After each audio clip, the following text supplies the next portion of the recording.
My name is Mike Leapart. I'm the managing partner of the agency development group.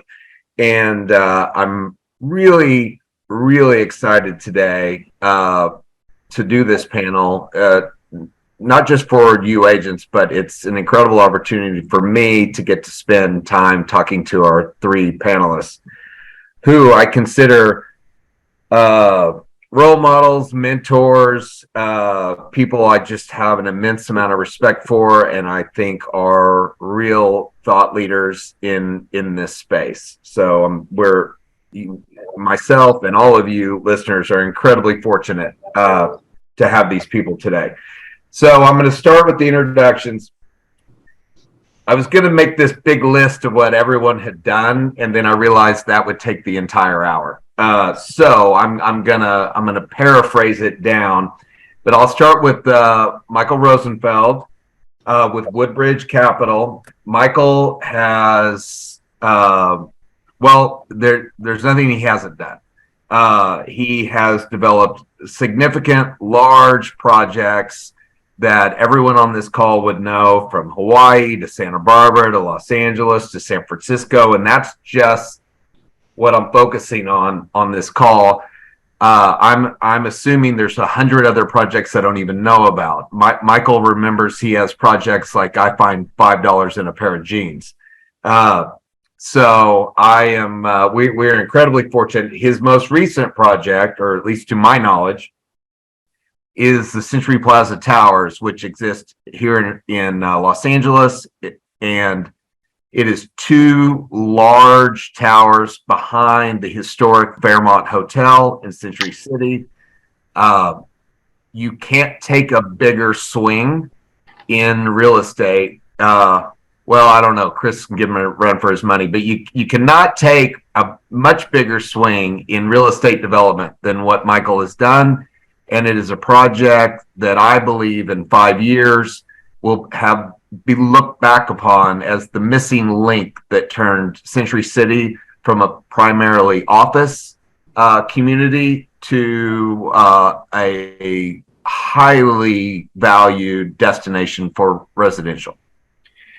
Next is Chris Meany. Again, not much Chris has not done.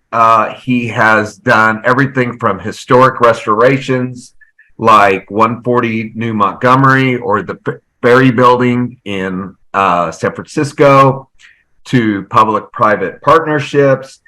He, as owner of Hollywood Park, has been the developer and worked on the master plan for the entire SoFi Stadium complex in Los Angeles that the Los Angeles Rams play at.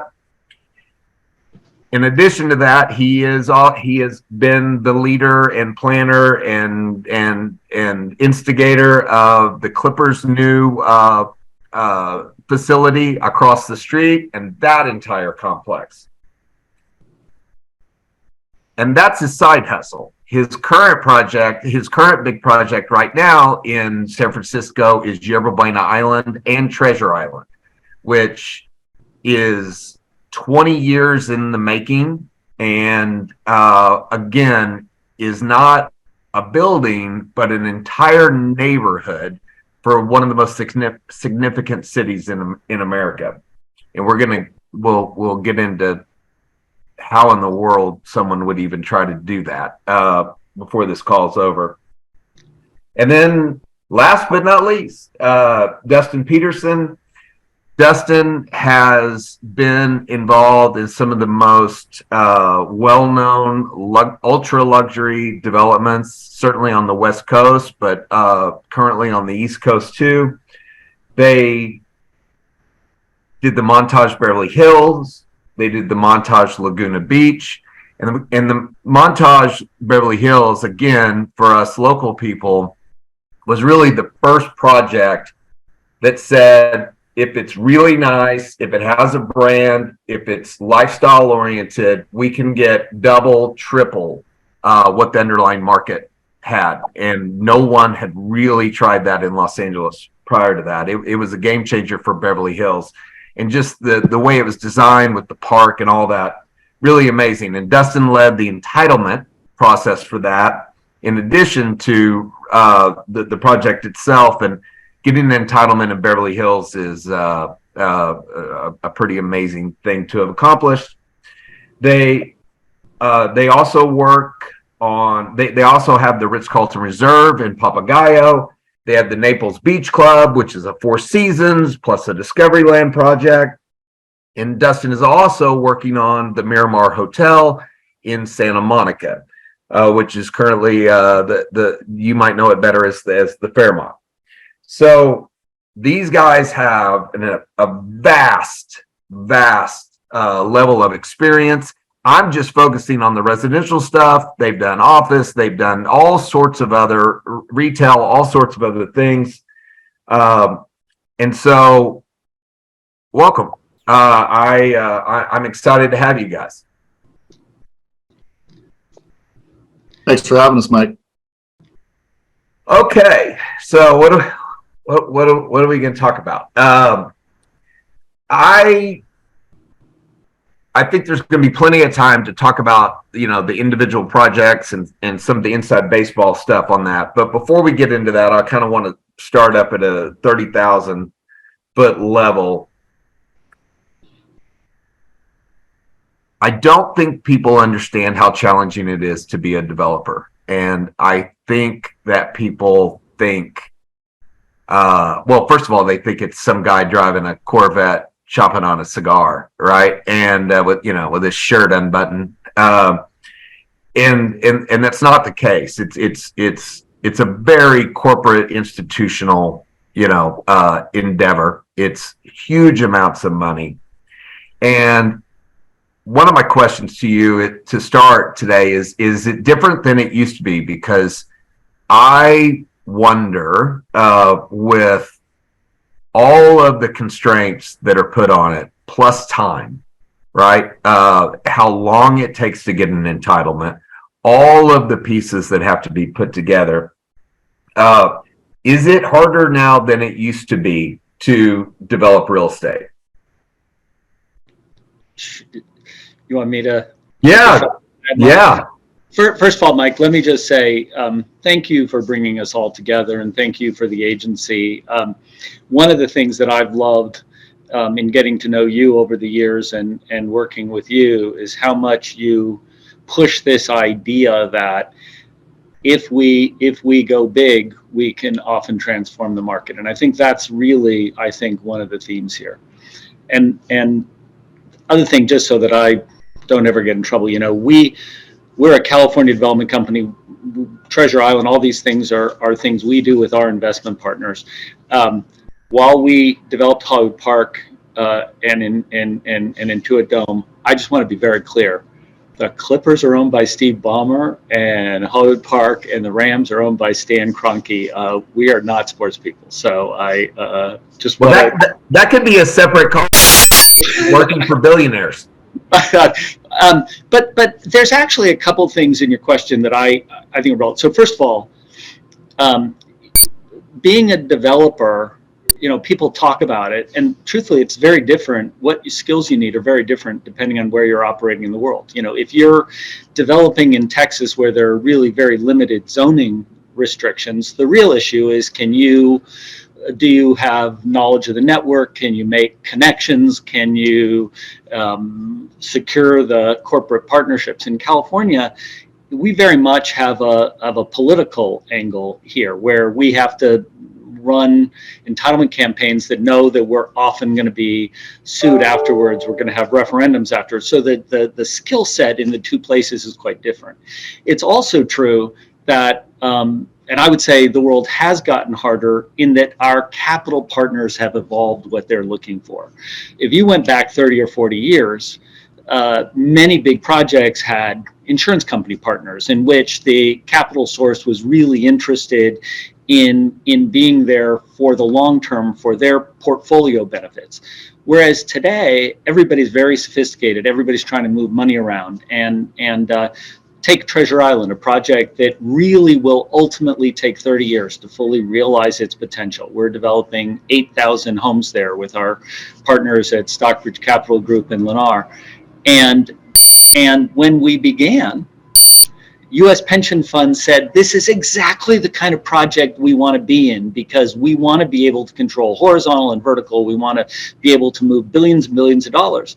Well, with the financial crisis of 2008, you had all of those pull back and needing to be changed out for foreign capital that has a different want. So the job has always been challenging, but it's what you need to do is where you are, and the needs of your capital partners are evolving always.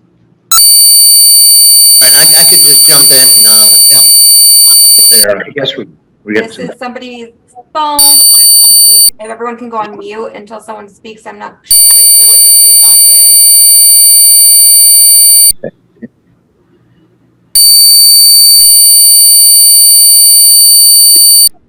Chris, could you try going on mute for a second? Okay, Michael, you should be good to speak. Okay, are we good? Yes. Okay. All right. So I just jump in from there, and to be responsive in a little bit of a different way. What does being a developer really mean? And I think that what makes it interesting and exciting and challenging is that being a developer is kind of like being a movie producer, in that you have to cover all aspects of a project, from acquiring the land, conceptualizing and visioning a project, to the design phase, going through the entitlement, community development, working with all of the homeowners associations or political agencies. You have to be a political advocate.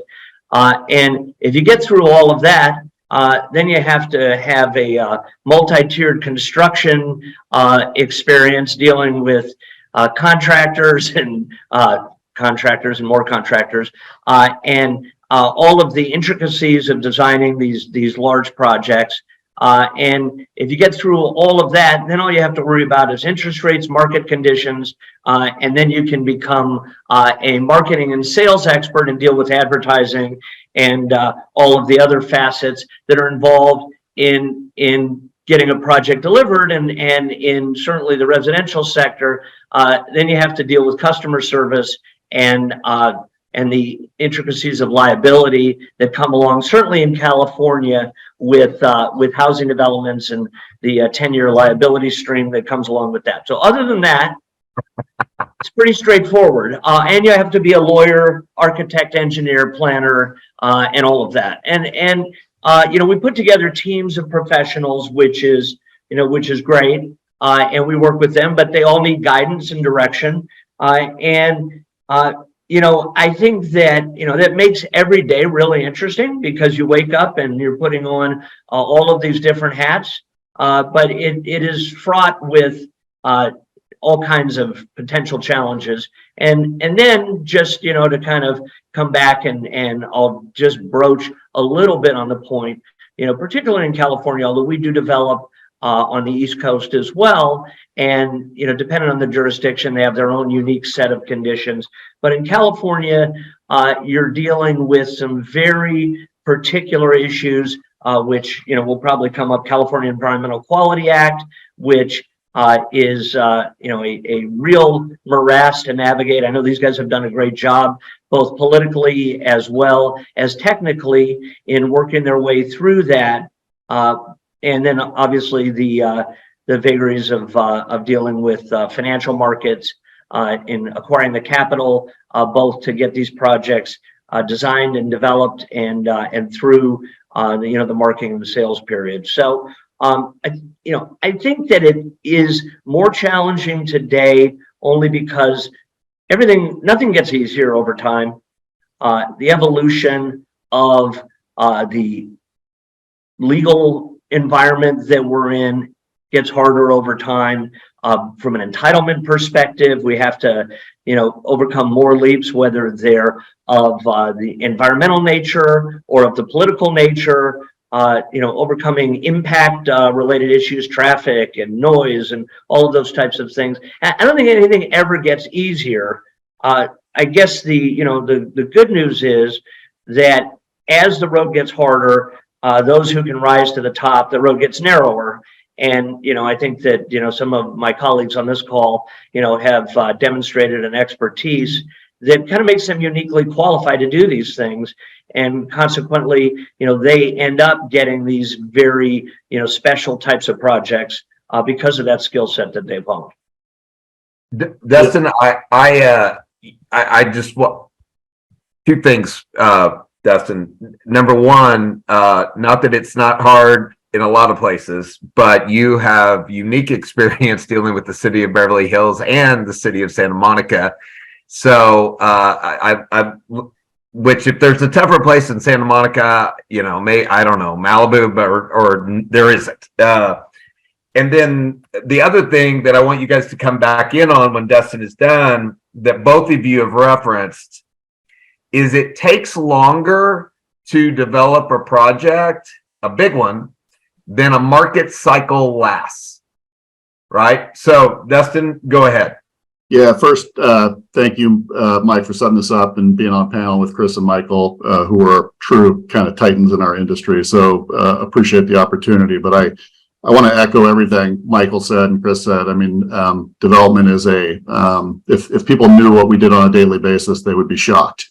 And ultimately, we pride ourselves on kind of understanding that process and really taking a project through an entitlement process and getting through a very complicated process, and particularly here in California, as both Michael and Chris have mentioned, where we have the political entitlement issues have, number one, been our challenge, because typically we go into these A+ locations with a very sophisticated city, and you have to be able to navigate the water. And what we found is that we have that skill set to help navigate the water.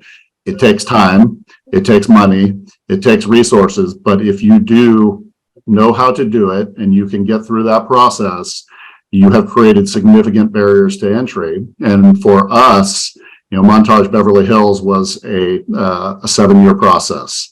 Montage Laguna Beach was a 10-year process. Santa Monica entitlements so far has been over 10 plus years. And we're fortunate that we were able to get our city approval in 2020 and our coastal commission approval in 2022. But all that to say, we believe the juice is worth the squeeze at the end of the day.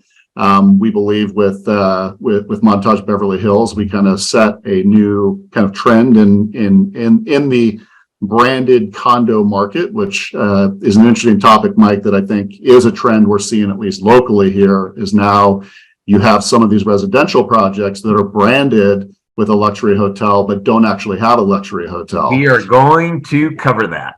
Which for us is interesting, because our thesis has always been, in order to drive that premium, you need the luxury hotel as part of it. And that's been our thesis on Laguna Beach, on Montage Beverly Hills, and many of our projects where we're doing that luxury branded.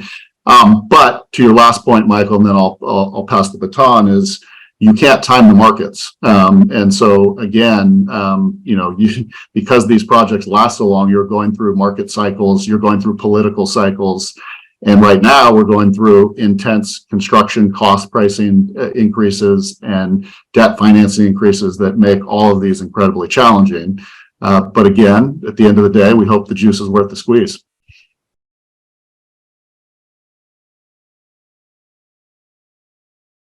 Chris, when you take on a 15, 20, 30-year project, there's going to be blood in the streets at least 2 or 3 times in that period, right? Like we don't have real estate, like most things, it's kind of commoditized in that the bottom's going to fall out a couple of times along the way. And yet you still need to keep building. You still need to keep moving forward on your plan. What can you do about that? I'm going to make a couple observations, Mike. First, I wish that I was really good at understanding 20-year cycles. The truth is that every project we've done, we've spent a lot of time ourselves, consultants, with our investment partners, sort of trying to game out how the project will do. We ultimately all have a business plan and a pro forma. And we go in clear-eyed knowing that these projects will take a long time. But I will tell you, we are never prepared. It is never, the stomach is never prepared for when the market turns, even though you had it on paper. So number one is, part of this is you have to trust that you go in with appropriate partners and skill to get through what will be inevitably challenging times. Secondly, there's really, my version of what Dustin was saying is, it's only worth it to go into places in which you are playing with a scarce commodity, in which it's very desirable, in which at the end of the day, you know that there will be a demand that will have been worth all this effort. And that's going to bring me to a third observation I'll make. And Mike, you and I have talked about this. I am unapologetically a fan of California. And I say that we're in a period of time in which people like to hate on California, and I sit there and I say, yeah, okay, we have some of the best universities in the world. We have some of the best climate in the world. We have great industries and great cities in coastal California. And yes, they're hard to operate in, but I don't know of a place that has more inherent value when you get through it. That said, what we as Californians need is we need to make sure that these best cities in the world are kept incredibly livable. And that means that we all know we've got a bunch of political stuff we have to clear out. It also means we need diverse communities. We need to have enough housing for all. We talk about here luxury housing, but our communities, including the residents of our luxury properties, benefit from communities that are vibrant.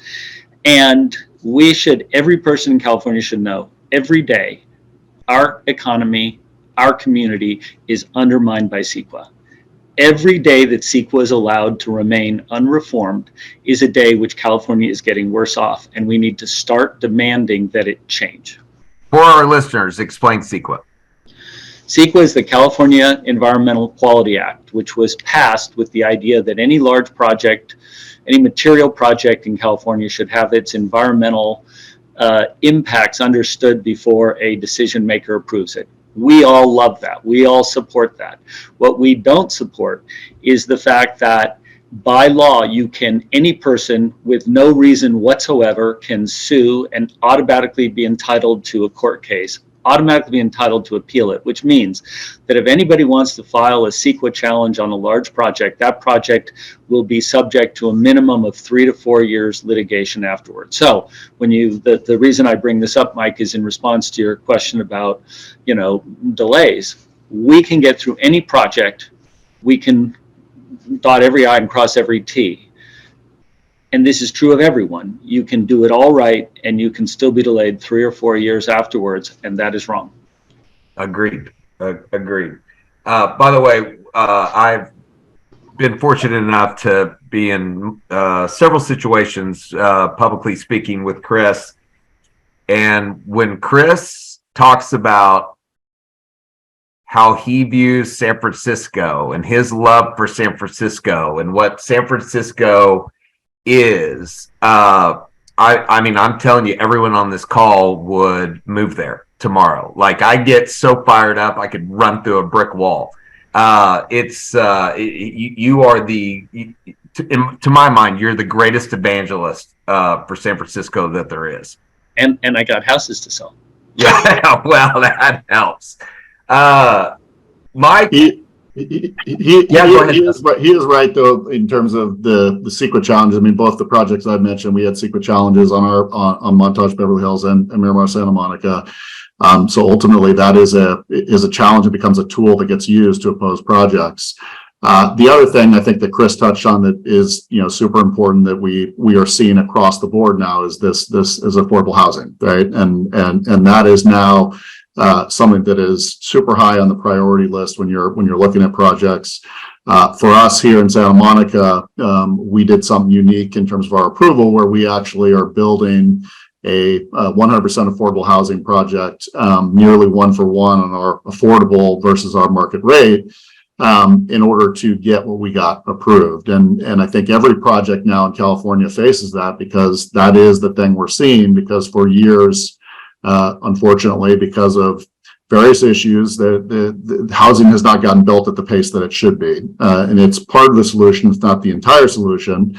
But that is a critical piece that has to get layered into really any development in California at this stage. Yeah, and so I'm glad you brought that up. I think we all believe that affordable housing is super necessary and that we need a lot more of it. And, we can't have, everyone's got to live somewhere, and they can't live 2 hours away from their job. But should luxury real estate be footing the bill, for all that? How many things can we tack on, right? We just had the new tax that came on, transactions here. Like, how many things can we tack on until, we've till it just doesn't make any more sense? Mike, you want to take a stab at that? I got a feeling you've got an opinion. Oh yeah, I have an opinion. The answer is seemingly endless in terms of the number of things that they can tack on. What we can withstand is the greater question. And I think that we kind of find out when we get there, and the other people on this call, and we've all overcome seemingly insurmountable barriers on all of the levels that we're talking about: entitlement challenges, delays for CEQA. I've dealt with multiple CEQA challenges. Miraculously, Century Plaza, which was 1.5 million square feet, surrounded by probably the highest per capita area of lawyers, maybe on the planet, except for New York. With 10 million feet of Class A office, surrounded. I mean, it's in the center of everything. And when we started out, I met with the head of the homeowners coalition there, and he said, before you speak in front of our folks here, I just wanted to share a few thoughts with you. And I thought we were going to have a nice little conversation. And he said, I was thinking about your project, and it occurred to me, what do we need in this city? What do we need? What's missing? And then it occurred to me that we need more noise, dust, traffic, construction, tall buildings, impacts on our schools. That I think, don't we need that? I'm sure you're going to do great, and then unleash me on all of these homeowners. At the end of the day, we took what was a 726 room hotel, a historic hotel, and converted it through the entitlement process, in a very unique entitlement process, to a 400 room hotel with 63 residential units, 94,000 feet of retail, and 244 story towers. And when I met with the 25 largest business stakeholders in the area, their answer was traffic, and more traffic was the obstacles that we had overcome. And at the end of the day, we were able to convince people that through creative design, residential is a lower impact than office, it's a lower impact than hospitality, that we could actually reduce traffic while increasing the footage by, almost 800,000 square feet, which no one thought was humanly possible. And having done that, we navigated through 15 major business stakeholders, well, more, all of the major business stakeholders in Century City, which you can imagine all of the players that are involved in that, with 10 million feet of office there, 15 homeowners associations, 14 council districts, and the mayor's office. And we were able to get that project approved unchallenged. it'll never happen again. I didn't think it would happen then, not in my lifetime. But I think that it's fundamentally necessary that we level the playing field. Affordable housing is a huge impact on, because we're luxury developers, we're not really displacing, conventional housing and if you look at the affordable requirements and the like kind requirement to build to a similar level of quality, and some of these projects have to have similar access, and really it's a social issue. Is you're forcing people together that may not necessarily be compatible. I think that in lieu fee is a good option that we've seen utilized in the past. But every time we do one of these things, I say we can't take anymore, and we're just going to break, and somehow we find a way. Yeah. Well, I always think Southern California is the perfect market for affordable mixed with luxury because you can't tell who's who. The richest guy in the building's wearing flip-flops and a pair of shorts with holes in them. Like you just would never know, and unless you got in a very deep conversation, and then even then, you might not know. Okay, so all of you have had experience and considered and debated branded residences, which is always kind of been hot, never been hotter, right? Than it is right now. They're seemingly going on everywhere. Many hotel brands getting in the space, some non-hotel brands getting in the space. And you hear all sorts of numbers that get bandied about. It's a 20% premium, it's a 30% premium, it's a 50% premium to like unbranded projects. I've always subscribed to the theory that the brand means something, right? They've got their brand fans, and it's a known. They bring a known quantity to the equation. You kind of know what you're getting, not unlike say McDonald's.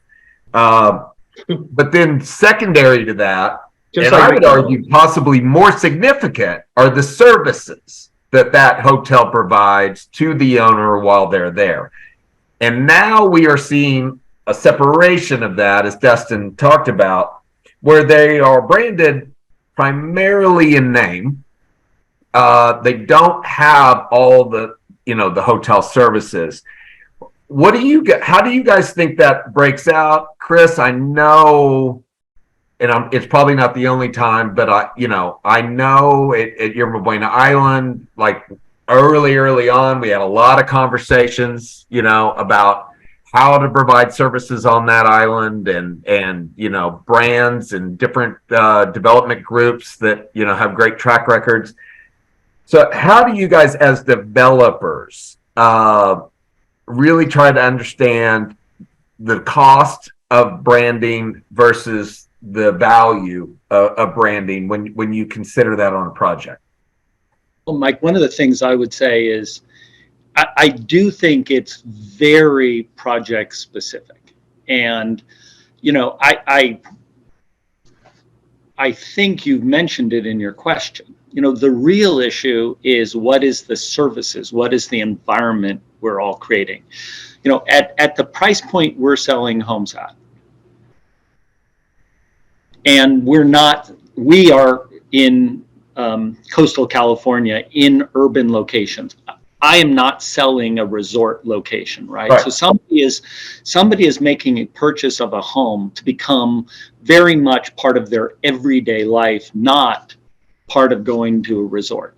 And as you know, because I know you and the agency talk about this all the time, the most important luxury right now for most home buyers is wellness. It is a sense that I have a better life. We aren't selling bricks and mortars. We're selling something that allows somebody to live a whole life. And for us, that's the DNA of a project, right? And yes, it is that I can access services, but as importantly, do I have access to gardens and outside? Do I have actually a layout that doesn't feel like I'm in the middle of Manhattan? Do I have access to incredible views? And can I offer all that with the services that discriminating people want? And, you know, we had a big debate, you and I, over whether that needed to be delivered by brand. In the case of San Francisco, I ultimately believed that participating in San Francisco, being, you know, on this kind of participating in kind of being in the center of the Bay was more important than somebody else's brand message, but in a different location could have come to a different answer. I think for me, Mike, honestly, the thesis of the premium we've always felt is around the luxury hotel, and that our buyers are the VIP hotel guest, right? And so I think to Chris's point, it's a combination of all the pieces that layer in. And we're frankly very interested to see if the premium plays out on some of these residential projects that don't have the hotel services, because that's just not our thesis. We truly believe, and it came from our founding principle, you know, or he started to call it the golf course and the country club, and you sell the houses around that. You know, for us, the hotel is the country club for our buyers, right? And we think our buyers at this uber luxury level not only want the services, but they also want to be part of what you're creating, right? They want to be the VIP guest at your restaurant, right? They want to be part of the action as well. And frankly, a lot of these guys, this is their, you know, third, fourth, fifth home, right? They're not spending their full time there. So it's an interesting thesis that the hotel operators are betting big on, particularly in Beverly Hills, and it's going to be interesting to see how it plays out. Mike, before you answer, I want to change the question, because you've done a lot.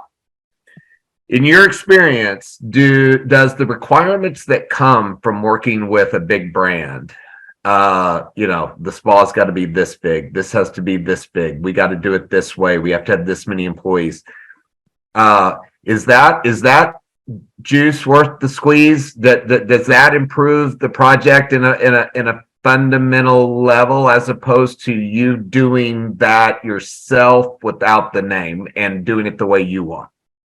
I think that, you know, the answer kind of lies in some of the things that we've talked about.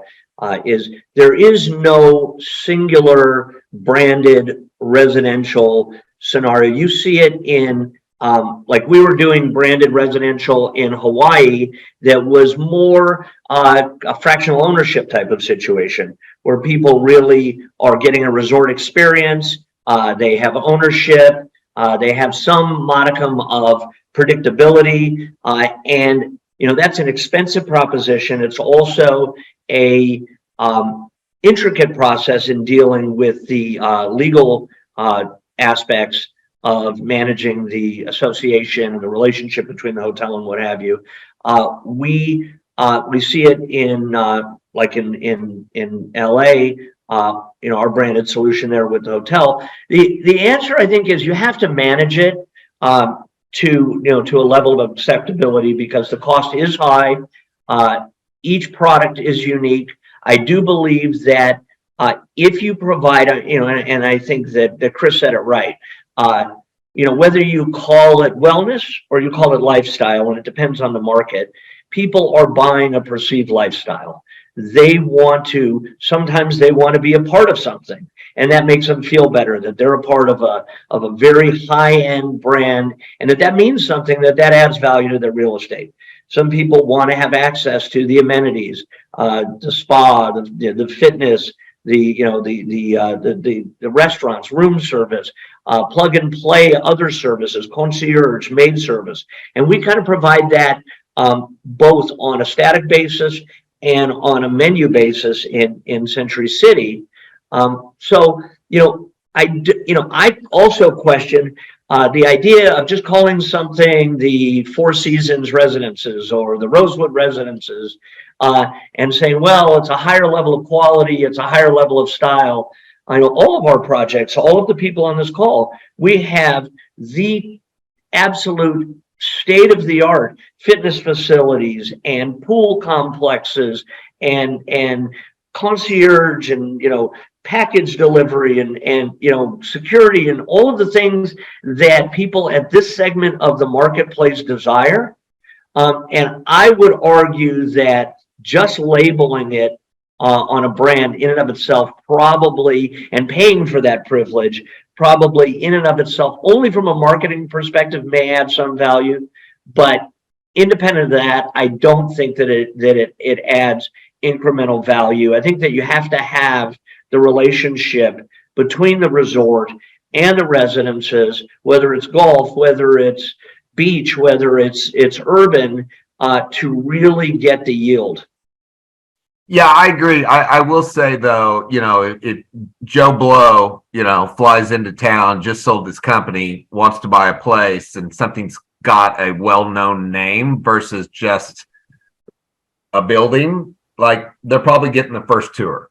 So I do think it has a marketing power to it, certainly. Right. That's why that's the only added value that I see in, where you're not really combining the uses. Yep. Okay, so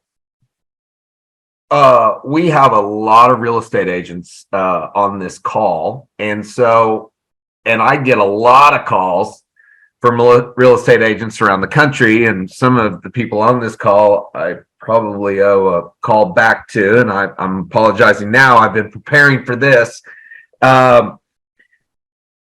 When all of you guys have hired real estate agents at some point in your career to sell the things that you've built, you've gone through this 10-year gauntlet, you are towards the end, now it's time to make your money, and then you hand it off to some person and entrust them to get that done. What are the types of things you are looking for in a real estate agent in order to make that commitment to them? Be nice, Michael. Well, okay. I think that, again, in this sector, the most important thing is being knowledgeable.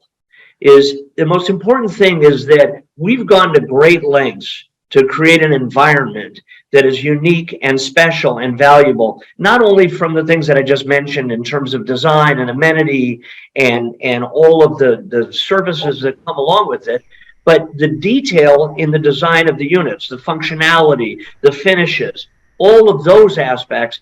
And it is critically important that an agent is able to deliver our message to the buyer of what they're really getting, and not to over deliver, tell them they're going to get a new car, or that their life's going to change in some dramatic and meaningful way that we don't know about, but sounds exciting. But I think knowledgeability is the number one factor from our perspective. Is we don't want someone giving mixed messages. Like I said, we've gone to great lengths to create and deliver a very specific product. And then, secondly, which kind of goes not just to agents, but is, in the enthusiasm factor, the willingness to show up whenever, wherever, however, and to give that, support that buyer through this process and give them the confidence that, they have a true partner in the, navigating through this process, and the enthusiasm for the product. And, those two things are probably the most important things for me. Mike, I would first of all, the idea that knowledge and enthusiasm are terribly important, as Michael said, I just wholeheartedly endorse. We're not selling a resort location. We're selling a life in a spectacular and urban location. And the home buyers that come to us are very, very sophisticated, and they are checking out other properties in the market. The vast majority of them have their own agents with whom they have a deep relationship.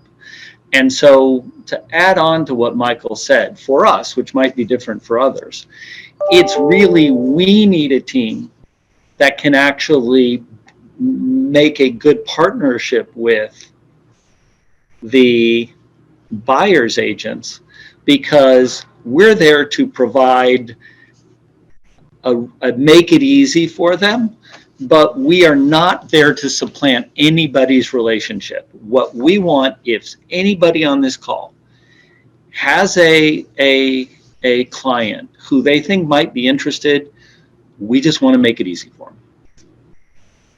Yeah, I would echo everything I had just heard. I would say we're control freaks, Mike, so we're not going to turn it over to anybody. Nor should you. I mean, but Michael's point, I mean, there's nobody that knows the project better than us, right? And finding somebody who can partner with you to deliver the message, and really, as Chris said, engage with these buyers who are incredibly sophisticated on what is important, right? And what is important is exactly what Chris said. It's the lifestyle of the project. It is truly unique. It's not like any single family home sale. It is truly unique. And so I would also say experience in these type of projects is important to us, and seeing people who have actually sold these type of projects, because we just view them much differently than a single family home. yeah, I mean, just basics, it's not a 6-page, car form. It's a 250-page legal document, right? And it's just a vastly different thing. But hope springs eternal, and everybody has to do it once, first, right? Like you don't get to be in front of you with the vast experience until somebody takes a chance on you the first time. So. All right. Lastly, and we're coming to the end here, and I'm just gonna say a few things that I don't think the three of you would say about yourselves, but I think for all of our listeners, it should be noted.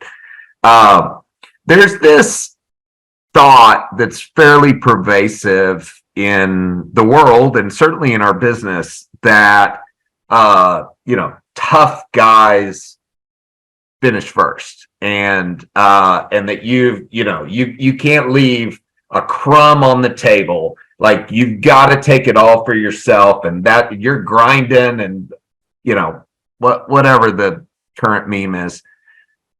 The reality is, the three people on this call that have done more collectively than any other three I could have possibly put on this call, short of some gigantic corporation, are three of the nicest people you could ever meet. And when you want to understand how do you work through that entitlement process, it's not by being an asshole. It's by being likable.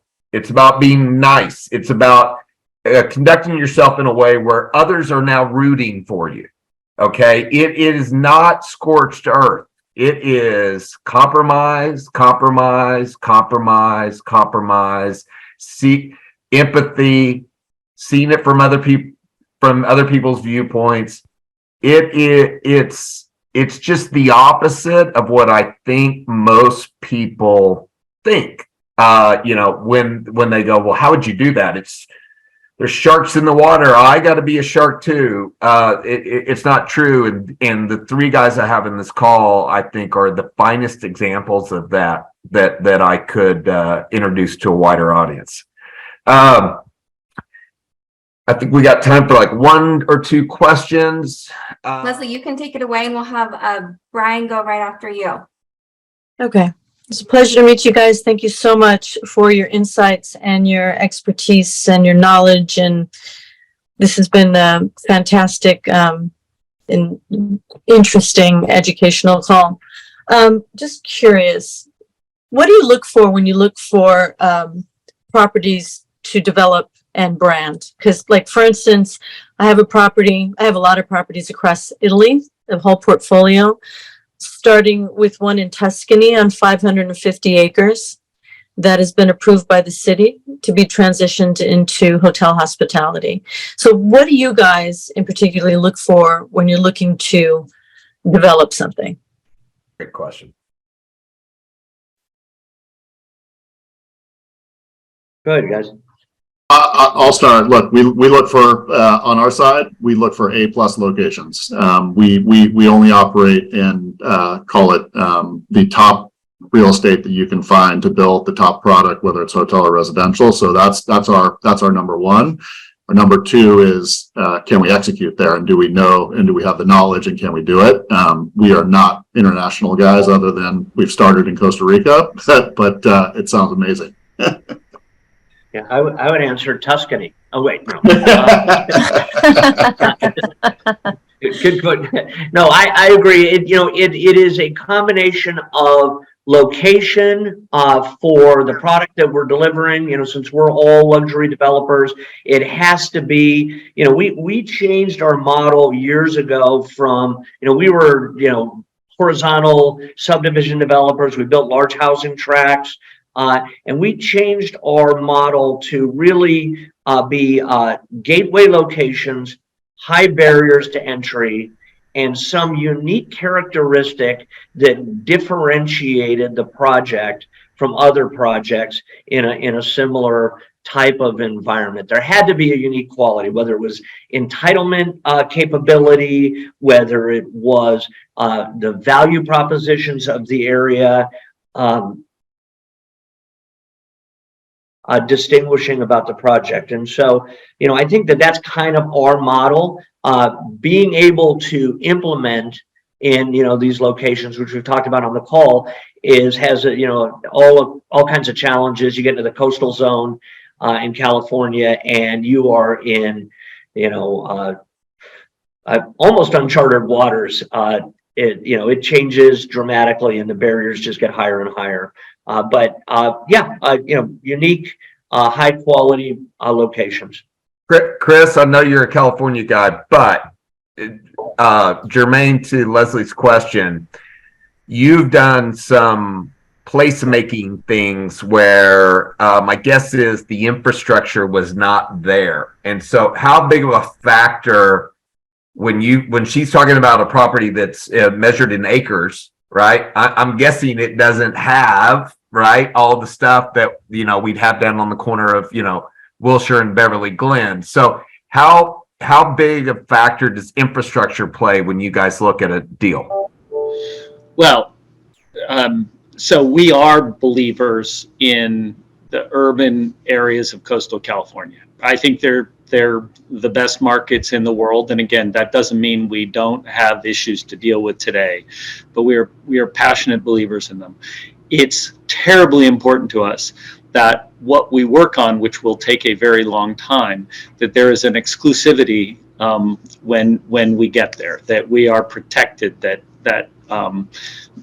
anybody else has to go through a longer process than we do before they can compete with us. But when we get to those two things, and we're looking, the one other thing we do that might be a little differentiating because we're stupid to do it, is that we play with scale. We have been attracted to sites that are larger than what most people do. And so the simple answer to your direct question is, we usually have to build all new infrastructure. And that's terribly expensive. And the art of that is how you negotiate with the city to get some kind of benefit in exchange for doing that, because cities are constrained in what they can contribute to growth, and structuring that is very important. But, just talk about scale for 1 second. Hollywood Park in Southern California is 300 acres. And, I laugh with people from other parts of the country that 300 acres is a small farm in Iowa, but 300 acres covers most of downtown LA. Right. And so understanding that when you're talking about, kind of really central locations that are very reachable and scale, you can create place. Treasure Island's 500 acres. It's the largest tract of land in San Francisco that can be created as a fresh sheet of paper. So we like that, but it comes with the burden of new infrastructure.